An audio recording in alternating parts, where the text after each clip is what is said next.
जब सैनी साहब के ऑफिस पर मैं गया तो वो गुज्जर जी आधे पौने घंटे से बात करते थे। करण सिंह जी आधे पौने घंटे से उनका वेट कर रहे थे, बातें कर रहे थे। मैं शांति से सुन रहा था क्योंकि मुझे सुनना बहुत ही पसंद है। तो मैं उनको सुन रहा था, लास्ट तक सुना। तो उनको सुनने के बाद उनके बारे में ही मैं बताना चाहता हूँ। उनको सुनने के बाद उनके ही जीवन चरित्र से मैंने सब्जेक्ट बना दिया, जागृति का सिद्धांत एवं जागृति। यहाँ सब लोग साक्षर लोग बैठे हैं, शिक्षित कितने हैं वो मुझे नहीं पता। यहाँ सारे साक्षर लोग बैठे हैं, शिक्षित कितने हैं वो मुझे नहीं पता। शायद हो भी सकते हैं। साक्षर और शिक्षित में डिफरेंट होता है, जमीन आसमान का डिफरेंट होता है। समाज के अंदर आज लाखों की संख्या में डॉक्टर है, एडवोकेट है, इंजीनियर है। डॉक्टर बाबा साहब आम्बेडकर ने एक सेंटेंस बोला था कि जिस समाज के अंदर 10 डॉक्टर, 10 इंजीनियर, 20 इंजीनियर और 30 अधिवक्ता पैदा होंगे, उस समाज की तरफ गलत सोच से भी सोच निर्माण नहीं करेगा। आज समाज के अंदर लाखों की संख्या में अधिवक्ता निर्माण हो गए। जैसे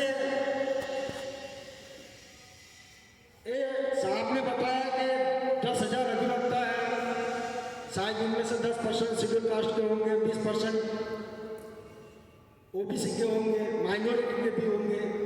ऐसे कुल मिलाकर हम 50% गुड़गांव के एडवोकेट समझ लीजिए कि मूल निवासी बहुजन समाज के लोग प्रतिनिधित्व कर रहे हैं। समाज में अन्याय, अत्याचार, शोषण, उत्पीड़न, बलात्कार, हत्या, लूट समाज में क्यों हो रही है? आकलन। समाज में बाबा साहब ने केवल मात्र 30 ही अधिवक्ताओं की मांग की, केवल 30 ही अधिवक्ता। आज पूरे भारत में मैं मानता हूं 3 लाख से अधिक अधिवक्ता होंगे। फिर भी हमारे समाज पर अन्याय, अत्याचार, शोषण, उत्पीड़न होता है। हमारी जमीनें हड़प लिया जाता है क्योंकि वो व्यवसायिक जिम्मेदार नहीं है। अधिवक्ता जिम्मेदाराना होना चाहिए, जिम्मेदारी वाला होना चाहिए, व्यवसायिक नहीं होना चाहिए। व्यवसाय केवल मात्र पेट भरता है, मान सम्मान स्वाभिमान की लड़ाई नहीं लड़ता।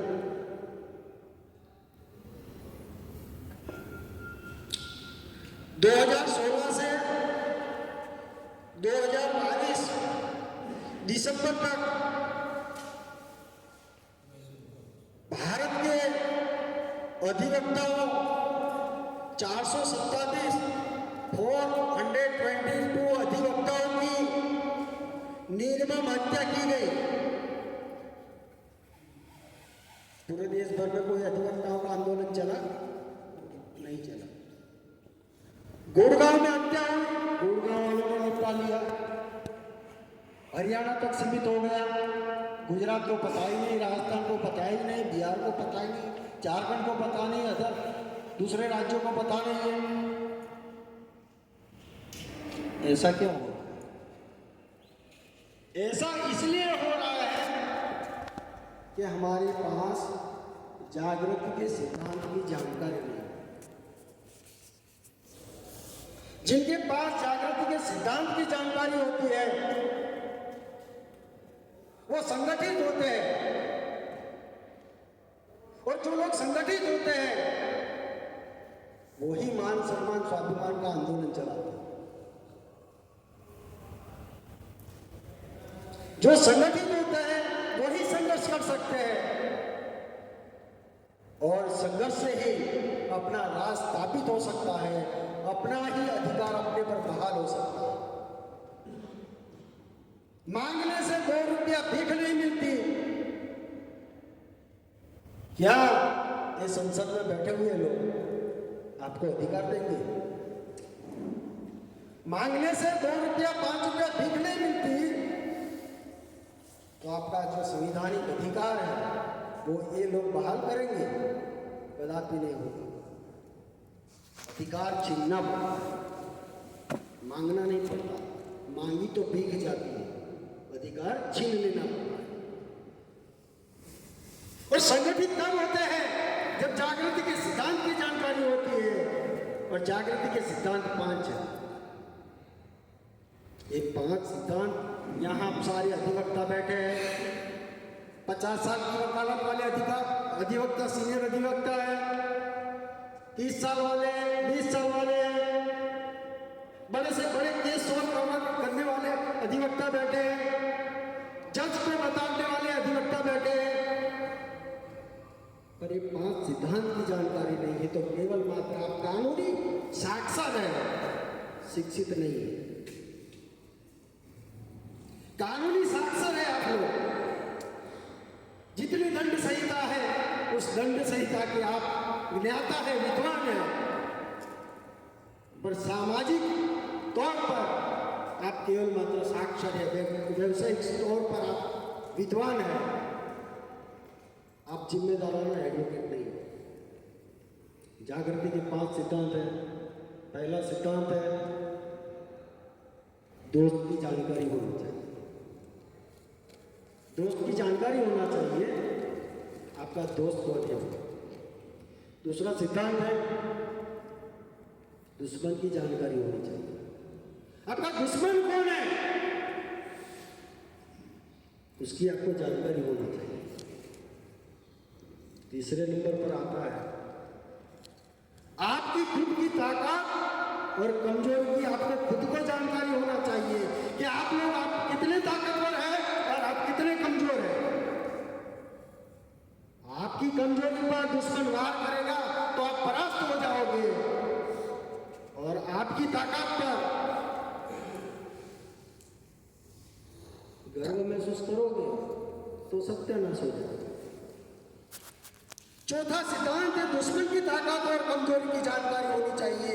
दुश्मन की ताकत की हम लोगों को जानकारी हो जाती है कि ये लोग ताकतवर है, तो उसके सामने ताकत खड़ी करने के लिए हम लोग अपनी ताकत निर्माण कर सकते हैं। दुश्मन की कमजोरी की जानकारी हमारे पास हो जाती है तो उसकी कमजोरी पर हम वार करते हैं। दुश्मन की जानकारी हम बाद में बताते हैं कौन सी। और 5वां सिद्धांत है मूल रूप से ये चारों ऊपर के सिद्धांत हैं, उनकी आपके पास जानकारी है, और ये 5वें सिद्धांत की जानकारी नहीं है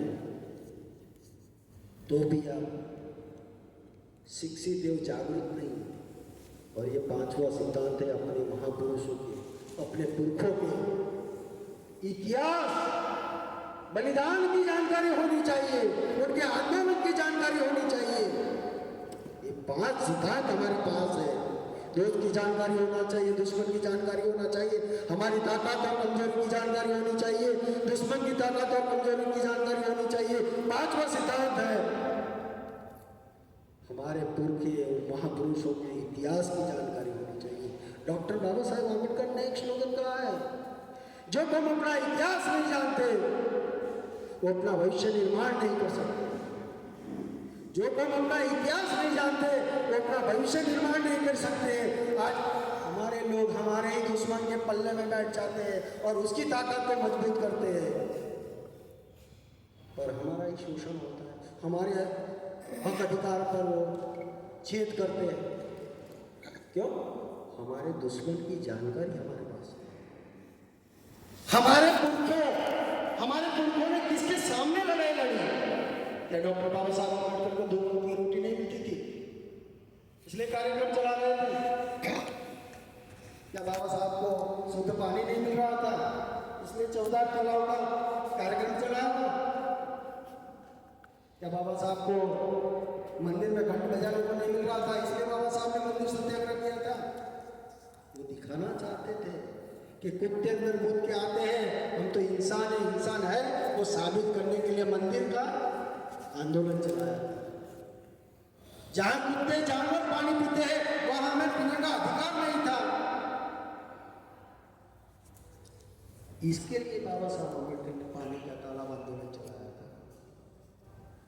साथियों, ये वकीलों का संगठन है, वकीलों का कार्यक्रम है, पर वकील सामाजिक तौर पर जिम्मेदारी वाला प्रत्येक वकील होता है। 3 लाख से अधिक देश भर के अंदर वकील होने के बावजूद हम लोग प्रोटेक्शन एक्ट, हमारे वकीलों के पारिवारिक सुरक्षा के लिए, पारिवारिक इंश्योरेंस के लिए बातें करते रहते हैं। कई सालों से बातें करते रहे, पर हमारा कुछ कल्याण नहीं हुआ। गुजरात के अंदर आपको पता होगा, अपने ही संगठन के एक जुझारू एडवोकेट देवजीभाई महेश्वरी की हत्या कर दिया गया। आज 21 लोग जेल में हैं। हम लड़ाई लड़ रहे हैं, पर जब न्याय हमें जल्द चाहिए तब हमें निर्णय दिया जाएगा। मैं इनको न्यायपालिका में निर्णय पालिका कहता हूँ, ये जुडिशरी को मैं निर्णय पालिका कहता हूँ। जैसे ये मेरा मोबाइल है, नेहरा जी को पसंद आ गया, उन्होंने ले लिया। एग्जाम्पल बता रहा हूँ, समझने का प्रयास करना। ये मेरा मोबाइल है, नेहरा जी को पसंद आ गया, नेहरा जी ने ले लिया। मैं गया डॉक्टर साहब के पास, तो डॉक्टर साहब, वकील साहब ने मेरा मोबाइल ले लिया। डॉक्टर साहब जज है, न्याय करने के लिए बैठे हैं। डॉक्टर साहब ने बोला, ठीक है, आपको मोबाइल ही चाहिए ना, आपकी मोबाइल की लड़ाई है ना, आपको मोबाइल मिल जाएगा। दूसरा मोबाइल उठा के बोलते हैं, ये मोबाइल आप ले जाओ, नेहरा जी को ये पसंद है इसलिए उसको दे दो, आपको वही कीमत के वैसा ही मोबाइल आपको दे देगा। हम क्या समझते हैं, हमारा निर्णय कर दिया, जज साहब न्याय कर दिया, पर जेल में तो निर्णय हुआ ना। तो आज जुडिशरी पर यही काम चल रहा है। सीनियर अधिवक्ता साहब ने कहा कि पैसा दो, न्याय लो, तो पूरे देश भर में हो रहा है। जब तक हम आंखों से देख नहीं पाते, उनके लिए काम नहीं करते, तब तक ये लड़ाई नहीं हो सकती। साथियों, ये जागृति के सिद्धांत से हम लोगों को समाज में क्या करना है और क्या करना चाहिए ये समझ आती है। आप डॉक्टर हो, एडवोकेट हो, इंजीनियर हो, प्रोफेसर हो, IAS हो, IPS हो, RSS हो, सचिव हो, कुल सचिव हो, अग्र सचिव हो, सेक्रेटरी हो, ज्वाइंट सेक्रेटरी हो, पर ये 5 सिद्धांत की जानकारी आपके पास नहीं है तो केवल मात्र आप साक्षर हो, शिक्षित नहीं हो। जो शिक्षित होते तो आप सामाजिक मान सम्मान स्वाभिमान का आंदोलन चलाते, आप पर्दे के पीछे रहकर भी आंदोलन चलाते, आप समाज का हित और कल्याण की बातें करते, आप समाज की सुरक्षा की बातें करते, समाज के आने वाले भविष्य के लिए आप काम करने के लिए लोगों को तैयार करते। पर आज समाज में ये काम नहीं हो पा रहा है, क्योंकि हमारे पास ये जागृति के सिद्धांत की जानकारी नहीं है, ये मूल सिद्धांत की जानकारी नहीं है। इसकी वजह से आज 72-75 साल होने के बावजूद भी हम कह रहे हैं कि संविधान को हाथ या उंगली भी टच करने देंगे। संविधान तो खत्म हो गया। आपके नजदीक जंतर मंतर पर प्रतियां जलाई गई, आपके नजदीक ही है ना दिल्ली, जंतर मंतर पर संविधान की प्रतियां जलाई गई। कितने वकीलों ने आवाज उठाई, कितने प्रोफेसरों ने आवाज उठाई, कितने डॉक्टरों ने आवाज उठाई, कितने इंजीनियरों ने आवाज उठाई। बाबा साहब ने तो क्या कहा, स्ट्रक्चरली बोला था ना कि 3 लोगों को। डॉक्टर किसे कहते हैं? जो गोली देता है, इंजेक्शन मारता है, वो बाबा साहब ने पैदा करने को नहीं बोला था। जो समाज के अंदर जो बीमारी भरी पड़ी हुई है,